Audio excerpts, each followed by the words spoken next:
Details ఇక NEET exam కి సంబంధించి కూడా ఒక్క నిమిషం ఆలస్య నిబంధనను అయితే అమలు చేస్తున్నారు. సో దీనికి సంబంధించి కూడా చాలా మంది ఎవరైతే లేట్ గా వచ్చారో వాళ్ళు ఎగ్జామ్ రాయకుండా వెనుదిరిగిన పరిస్థితి ఉంది. కన్నీటి పర్యంతం అవుతూ కూడా వెనక్కి తిరిగి వెళ్లిపోతున్న సిచ్యువేషన్ కనిపిస్తున్నాయి. ఇక దేశవ్యాప్తంగా ఈ రోజు నిర్వహిస్తున్న నీట్ వైద్య విద్య పరీక్షకైతే అధికారులు అన్ని ఏర్పాట్లు అయితే చేశారు. ఇక ఉమ్మడి ఆదిలాబాద్ జిల్లా వ్యాప్తంగా కూడా మంచిర్యాల, ఆదిలాబాద్, ఆసిఫాబాద్లో సెంటర్ల ఏర్పాటు చేశారు. పరీక్షా కేంద్రాల వద్ద 144 సెక్షన్ కూడా విధించారు.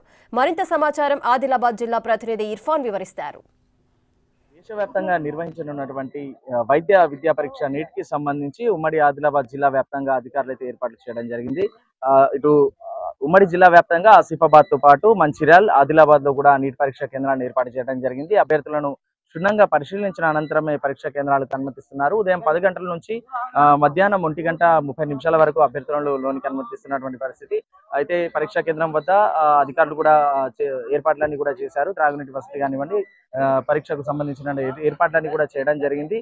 ఇటు అడ్మిట్ కార్డ్ తో పాటు పాస్పోర్ట్ సైజ్ ఫోటోలు, అలాగే విద్యార్థులకు సంబంధించి ధృవీకరణ పత్రాలను కూడా తీసుకురావాల్సిందిగా అధికారులు విద్యార్థులకు సూచించడం జరిగింది. మరి పోలీస్ శాఖ ఆధ్వర్యంలో కూడా 144 సెక్షన్ కూడా ఏర్పాటు చేయడం జరిగింది. పోలీస్ శాఖ ఆధ్వర్యంలో బందోబస్తు ఏర్పాటు చేయడం జరిగింది. మనతో పాటు కొంతమంది పోలీస్ అధికారులు ఉన్నారు, వారి ద్వారా కూడా తెలుసుకునే ప్రయత్నం చేద్దాం.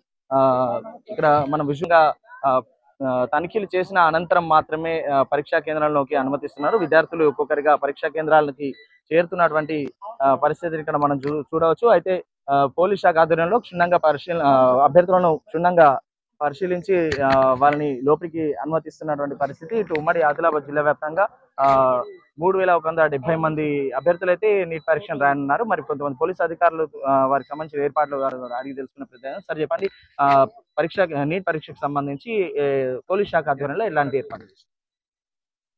ఈరోజు ఆసిఫాబాద్ పట్టణంలో సోషల్ వెల్ఫేర్ స్కూల్లో నీట్ ఎగ్జామ్ అనేది జరుగుతుంది. దీనికి సంబంధించి ఆసిఫాబాద్ గౌరవ ఎస్పీ గారి మరియు అడిషనల్ ఎస్పీ గారి, ఏఎస్పీ గారి యొక్క ఆదేశాల మేరకు దాదాపు 30 మంది ఫోర్స్ తోటి ఈ బందోబస్తు అనేది నిర్వహించడం జరుగుతుంది. ప్రతి విద్యార్థి యొక్క అడ్మిట్ కార్డు, ఐడి ప్రూఫ్, మిగతా అన్ని కూడా చెక్ చేసి పంపించడం జరుగుతుంది. ఎలాంటి ఆర్టికల్స్ కూడా లోపలికి అనుమతించడం లేదు.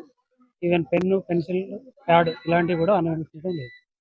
అంటే పరీక్షా కేంద్రానికి ఎంత దూరంలో అభ్యర్థులను, అంటే 144 సెక్షన్ సంబంధించి కానీ అట్లాంటి ఇప్పటి వరకు విద్యార్థులను అనుమతిస్తున్నారు? ఎట్లాంటి ఏర్పాట్లు? 11 నుంచి 1:30 వరకు విద్యార్థిని లోపలికి అలౌ చేయడం జరుగుతుంది. 2 to 5 తర్వాత డిజేబుల్ క్యాండిడేట్ 6 వరకు కూడా ఎగ్జామ్ అనేది జరుగుతుంది. అప్పటి వరకు కూడా ఎగ్జామ్ సెంటర్ దగ్గర 144 సెక్షన్ అనేది అమల్లో ఉంటుంది.